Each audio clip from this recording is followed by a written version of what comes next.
Hello everyone, my name is Bahadur Mori and I am an English and SS teacher in Shahjahan English Medium School at Natajuna. And today we continue our chapter, Standard 9, chapter number 3, Movement Toward our New World. Right. So in the previous videos we already seen the many things. Now we are reached at this point World War II and outline. Right. इससे पहले हमने देखा कि किस प्रकार से world war start हो गया. ठीक है, अभी हम आगे देखेंगे world war two and outline. What are the outline of the world war two? With the commencement of the world war two the world was given divided into two groups. World war की वजह से दुनिया पूरे दो group में divide हो गई. Once कौन कौन सा? One side was the group of alliance nation. इसको जरा हाईलाइट कर लो. एलायंस नेशन एक ग्रुप था. Alliance nation lead by the England and France. एक ग्रुप ए था जिसको अलायंस नेशन कहते थे, जो इंग्लैंड और फ्रांस उसको लीड करते थे, उसको डायरेक्शन करते थे इंग्लैंड और फ्रांस. वो था अलायंस नेशन. और on the other side was the group of axis nation comprising Germany, Italy and Japan. और दूसरा ग्रुप था, उसको बोलते हैं एक्सिस नेशन. इसको जरा हाईलाइट कर लेना. एक्सिस नेशन ये कंप्राइज था जर्मनी, इटली और जापान. यानी कि दो ग्रुप में दुनिया बट गई. एक थी अलायंस नेशन जिसमें इंग्लैंड और फ्रांस लीड कर रहे थे उसको, और दूसरा था एक्सिस नेशन जिसके अंदर जर्मनी, इटली और जापान कंप्राइज थे, उसके साथ कंबाइन है. ठीक है. Beside this some other factor which with war driven mentality had enter into this. यानी दूसरे भी फैक्टर थे जो वर्ल्ड वॉर टू को दूसरी तरफ से मेंटली दूसरे फैक्टर है जो दूसरे देशों को भी मेंटली उसमें इन्वॉल्व होने के लिए मजबूर कर दिया. क्या थे वो? Here is that Japan attack the American navy at Pearl Harbor. इसको जरा अंडरलाइन कर लो. Japan attack the American navy at Pearl Harbor. Japan ने अमेरिकन नेवी पे अटैक कर दिया एट पर्ल हार्बर, जो उसका एक पोर्ट था. ठीक है, पोर्ट था पर्ल हार्बर. पर्ल हार्बर के ऊपर नेवी का एक पोर्ट था पर्ल हार्बर, उसके ऊपर जापान ने अटैक कर दिया. एज ए रिजल्ट उसका रिजल्ट ये आया कि America gave up on it's neutral stand. America ने जो अपना न्यूट्रल स्टैंड था कि हम वर्ल्ड वॉर में पार्टिसिपेट नहीं करेंगे, ना तो अलायंस नेशन को सपोर्ट करेंगे ना एक्सिस नेशन को हम सपोर्ट करेंगे. तो उसका एक न्यूट्रल नेचर था. वो न्यूट्रल नेचर उसने रिमूव कर दिया. ठीक है. एंड रिटेलाइज्ड दैट मीन्स उसने उसका प्रत्युत्तर दिया, उसका बदला लिया. ठीक है, कि जापान ने जो पर्ल हार्बर पर अटैक किया उसको अमेरिका ने रिटेलाइज किया. It join at alliance nation, और अमेरिका अलायंस नेशन के साथ ज्वाइंट हो गया. दस मेकिंग इट स्ट्रॉन्गर. तो इसकी वजह से अलायंस नेशन काफ़ी स्ट्रॉन्ग हो गया, मजबूत हो गया, शक्तिशाली हो गया. When the war was going on in a full swing, जब वर्ल्ड वॉर अपने पूरे चरम सीमा पे था. ठीक है, going in a full swing, अपनी चरम सीमा पे था. America dropped atom bomb on the two Japanese cities. America ने जापान की दो सिटीज पे एटम बॉम्ब गिरा दिए. कौन कौन सी सिटी थी? Hiroshima and Nagasaki. जापान की हिरोशिमा और नागासाकी के ऊपर अमेरिका ने दो एटम बम गिरा दिए in order to stop Japan from moving any further. इसकी क्योंकि जापान को आगे बढ़ते हुए रोकने के लिए और जापान वहाँ पे रुक गया क्योंकि अमेरिका ने हिरोशिमा और नागासाकी पे एटम बम ड्रॉप कर दिए. 1,24,000 Japanese cities lost their lives. 1,24,000 Japanese ने अपनी ज़िंदगी खो दी. And there was absolute destruction, और बहुत ज़्यादा उनका डिस्ट्रक्शन हुआ, नुकसान हो गया, वो बहुत भयंकर नुकसान हुआ उसका. जापान ने सरेंडर कर लिया. इसको जरा हाईलाइट कर लेना पूरी लाइन को. Japan surrender 11 August 1945. 11 August 1945 world war two came to end. 11 अगस्त 1945 को वर्ल्ड वॉर टू का एंड हो गया क्योंकि जापान ने अमेरिका को सरेंडर कर दिया. This how world war two come to end. ठीक है, here the picture of the hurling of atom bomb and Hiroshima. तो ये जो पिक्चर था और कैप्चर किया गया कि जिस प्रकार से जो ब्लो अप हुआ, देख सकते हैं कौन किस प्रकार का डिस्ट्रक्शन हुआ होगा। We have no idea how much destruction that was. Now उसके बाद क्या होता है, so effect of world war two, immediate effect, यानी कि जो तुरंत इफेक्ट हुआ वर्ल्ड वॉर 2 के बाद कौन कौन से दुनिया में, वो हम देखेंगे। पहला हुआ इफेक्ट इकोनॉमी इफेक्ट, वो हम जानते हैं कोई भी युद्ध के बाद सबसे बड़ा कोई नुकसान होता है तो वो होता है इकोनॉमी का। So economy effect, this war had cause horrendous destruction in the world. ये युद्ध ने तो पूरी दुनिया को कमर ही तोड़ दी, इस प्रकार से उसको इतना नुकसान हुआ। All the involve nation had incurred huge expense. सभी जो देश इसमें शामिल हुए थे युद्ध के लिए, उसमें काफ़ी सारा खर्चा उठाना पड़ा उनको, काफ़ी खर्च हुआ, काफ़ी ज़्यादा कॉस्ट हुआ उनका।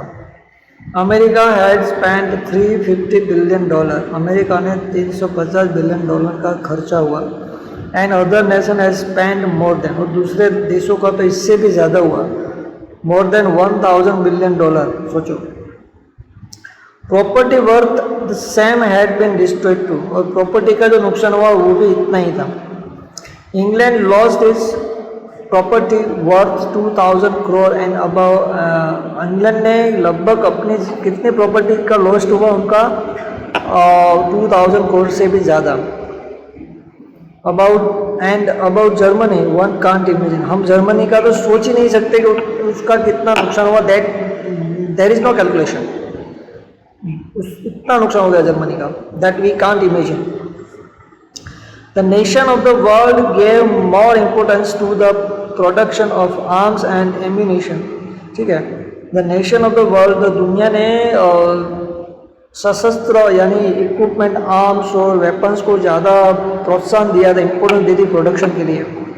ठीक है, so there was a scarcity of things for basic needs. तो हमें पता है कि वर्ल्ड वॉर 1 के बाद जो पूरे दुनिया ने, पूरे नेशन ने किसके ऊपर फोकस किया था, आर्म्स को ज़्यादा इंक्रीज करना, प्रोडक्शन जो एम्यूनिशन प्रोडक्शन था उसको ज़्यादा इम्पोर्टेंस दी। तो उसकी वजह से पूरी दुनिया में जो बेसिक नीड थी, फूड है, शेल्टर है, एजुकेशन है, हेल्थ के रिलेटेड है, ट्रांसपोर्ट फैसिलिटीज़ है, वो जो बेसिक नीड है वो पूरी तरह से स्कैरसिटी में आ गई, जिसका उसका डर हो, वो काफ़ी उसकी अछत हो गई। Production reduce, inflation increase, production कम हो गया, इन्फ्लेशन ज़्यादा बढ़ गया, यानी महंगाई ज़्यादा बढ़ गई। People was struggling for live, लोगों का जीना हराम हो गया, लोग जीने के लिए भी स्ट्रगल करने लगे। There was a scarcity of necessary goods in the market, जो ज़रूरी चीज़ें हैं उनकी भी कमी होने लगी मार्केट में। The economic life of people was shattered, जो इकोनॉमिक लाइफ थी लोगों की वो तो पूरी तरह से खस्ता खा हो गई, यानी कि पूरी तरह से स्पॉयल हो गई, पूरी तरह से बर्बाद हो गई। एज अ रिजल्ट, उसका रिजल्ट ये आया कि the nation of the world war pushed into an economic depression। तो इसका रिजल्ट यह है कि पूरी दुनिया इकोनॉमिकली बहुत तरह से बुरी हालत में आ गई और उनका इकोनॉमिकली डिप्रेशन बढ़ने लगा पूरी दुनिया में। There were major changes in the world political economy, उसकी वजह से पूरे दुनिया में वर्ल्ड पॉलिटिशियन में काफ़ी सारे चेंजेस आए, वर्ल्ड इकोनॉमी में बहुत सारे चेंजेस आए। वो क्या है, फर्स्ट है वो देखेंगे हम, तो ये हो गया economy effect. Then second is communism in China, दूसरा हुआ दुनिया में कम्युनिज्म इन चाइना, चाइना में कम्युनिज्म का उदय हुआ, स्टार्टिंग हुई, राइज हुआ। Many nation of the world were impressed by the way Russia had made a fast progress with its communist measures with the Bolshevik revolution 1970। काफ़ी सारे देश थे दुनिया में, वो रशिया के जो स्पीडी इकोनॉमिक डेवलपमेंट हुआ तो उससे काफ़ी प्रभावित हुए लोग, काफ़ी इम्प्रेस हुए। तो उनका जो रशिया का जो कम्युनिस्ट मेजरमेंट था उसको फॉलो करने के लिए काफ़ी सारे देश इंकरेज हुए। जो बोल्शेविक रिवॉल्यूशन 1917 में हुआ था, है ना, अंडरलाइन कर लेना इसको भी, तो उसकी वजह से तो China was impress also, China भी रशिया की तरह एक कम्युनिस्ट कंट्री बनना चाहती थी और उसको फॉलो करना चाहती थी। Japan had become a weak after the second world war, Japan दूसरे वर्ल्ड वॉर के बाद काफ़ी कमज़ोर हो गया था। अंडर दिस सर्कमटेंसेस, इसी सर्कमटेंसेस की वजह से its control over China's had receded, तो काफ़ी कमज़ोर होने की वजह से चाइना पे जो कंट्रोल था वो खो दिया जापान ने। टेकिंग एडवांटेज ऑफ दिस, इसका एडवांटेज लेते हुए, इसको जरा अभी अभी हाईलाइट कर लेना, माओ से तंग, इसको जरा अंडरलाइन कर लेना पूरी लाइन को।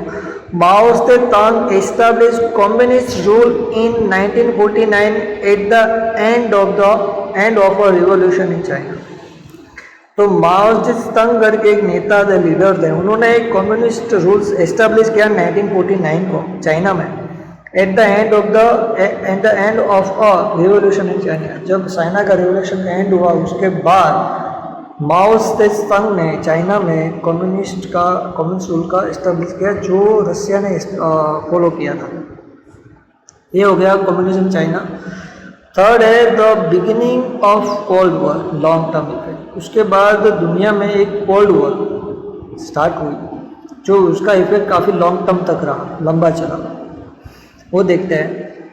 After the world war two, दूसरे विश्व युद्ध के बाद, the world was divide into two super power. दुनिया पूरे दूसरे विश्व युद्ध के बाद दुनिया दो ग्रुपों में बट गई, दो सुपर पावर में बट गई, ठीक है।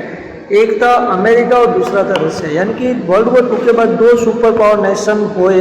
इंग्लैंड तो खो दी अपनी प्रॉपर्टी ज़्यादा वर्ल्ड वॉर टू के बाद, तो वो अपना खिताब खो दिया सुपर पावर का, तो ये खिताब मिला अमेरिका और रशिया को। तो ये पूरी दुनिया अमेरिका और रशिया के दो ग्रुप में बट गई। ड्यूरिंग द वॉर के दरमियान the both the nation were friend, war के टाइम पे दोनों देश एक दूसरे के मित्र थे, फ्रेंड थे। But after the war the differences of opinion between them went on increasing. अब युद्ध के बाद जो दोनों के बीच में जो ओपिनियन का जो डिफरेंसेस था वो बढ़ने लगा। दस the democratic America and the communist Russia become mutually opposite group. तो जो डेमोक्रेटिक कंट्री अमेरिका थी और कम्युनिस्ट कंट्री रशिया थी, वो म्यूचुअली एक दूसरे के साथ अपोजिट होने लगे, उनके विचार एक दूसरे से अपोजिट होने लगे और वो बढ़ने लगा। Other small nation of the world join this two groups according to their convenience. जो दूसरे छोटे बड़े देश थे वो अपने अपने हिसाब से अमेरिका और रशिया को ज्वाइन करने लगे, अपने अपनी कन्वीनियंस के हिसाब से, अनुकूलता के हिसाब से रशिया को और अमेरिका को ज्वाइन करने लगे। The war of the worlds and the war of ideologies that both superpower initiated in order to support or oppose each other's opinion। यानी कि युद्ध के जो रिलेटेड जो ओपिनियन थे, आइडियोलॉजीज थे, वो दोनों सुपर पावर अपने अपने हिसाब से, अपने मेंटालिटी के हिसाब से, सोच के हिसाब से, मोनोपोली के हिसाब से देने लगे पूरी दुनिया में, and create the atmosphere of cold war. और इसकी वजह से पूरी दुनिया में एक कोल्ड वॉर का एटमॉस्फेयर क्रिएट हो गया कि अमेरिका अपने हिसाब से कुछ अलग सोचता है, रशिया अपने हिसाब से कुछ अलग सोचता है वर्ल्ड वॉर के बारे में। तो many times the situation for the third world war seem to be created. काफ़ी टाइम तो ऐसा लगा कि तीसरा विश्व युद्ध हो ही जाएगा। सपोज कि अगर तीसरा विश्व युद्ध होता तो we have no idea what how much destruction happen into world, that we have no idea, right. Then United Nation, तो ये तीन फैक्टर थे इमीडिएट। उसके बाद आता है पॉइंट है United Nation. The emblem of United Nation है, ये एम्बलम ऑफ यूनाइटेड नेशन का एम्बलम है। At the end of the first world war the League of Nation was form in order to establish world peace. हमें पता है कि पहले विश्व युद्ध के बाद दुनिया में शांति रहे, उसके इस हेतु से लीग ऑफ नेशन का एस्टैब्लिश हुआ था, स्थापना हुई थी। But the fact that the World War II occurred mean that League of Nations was failure। मगर हकीकत ये है कि लीग ऑफ नेशन के इस्टेब्लिश के बाद भी पूरी दुनिया में शांति नहीं रही, और लीग ऑफ नेशन के होने के बावजूद भी पूरी दुनिया में दूसरा विश्व युद्ध हुआ। तो ये फैक्ट है। तो at the end of the world war two, दूसरे विश्व युद्ध के एंड के बाद ऑन 25, अभी इसको हाईलाइट कर लो, पूरी हाईलाइट कर लेना। At the end of the world war two, दूसरे विश्व युद्ध के एंड के बाद on 24 October 1945 the United Nation was establish with the purpose of peace, security and coexisting in the world. Its headquarter was to be in the new year. यानी कि दूसरे विश्व युद्ध के बाद 24 अक्टूबर 1949 को यूनाइटेड नेशन वो एस्टेब्लिश। उसका हेतु ये था कि पूरी दुनिया में शांति रहे, जो लीग ऑफ नेशन का भी हेतु था।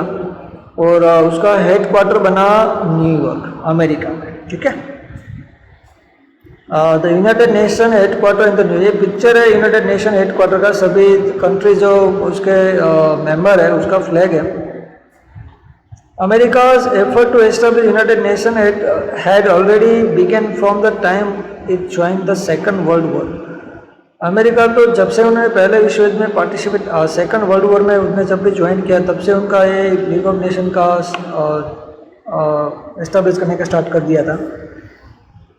द अमेरिका प्रेसिडेंट, अभी इसको हाईलाइट कर लो। The American president Roosevelt made 4 important announcement regarding freedom while giving his message to the American Congress with the intention of human freedom, peace and security। तो इसको हाईलाइट कर लो। America president Roosevelt ये काफ़ी important character है कि जिन्होंने एक announcement किया, पूरी दुनिया को पीस के लिए एक मैसेज दिया। जब वो अमेरिकन कांग्रेस को लीड कर रहे थे, एड्रेस कर रहे थे, उसको लोगों की ह्यूमन फ्रीडम की और उनकी सिक्योरिटी के लिए जो दिया था, वो जो मैसेज था वो अभी तक बहुत इम्पोर्टेंस है। Freedom of speech and thought, क्या मैसेज था रूजवेल्ट का कि लोगों को सोचने की और बोलने की आज़ादी हो, जो हमने भी एक्सेप्ट किया है। फ्रीडम ऑफ रिलीजन्स, यानी कि ये हमारे फंडामेंटल राइट में भी हमने एक्सेप्ट किया है कि लोगों को धर्म के लिए आज़ादी हो, कोई भी धर्म वो एक्सेप्ट कर सकता है। इकोनॉमिक फ्रीडम, उनको इकोनॉमी आज़ादी मिले। और right to freedom for freer, यानी कि उनको आज़ादी मिले डर से, उसको किसी प्रकार का डर ना हो, उसकी आज़ादी का कोई उसमें हार्म ना हो।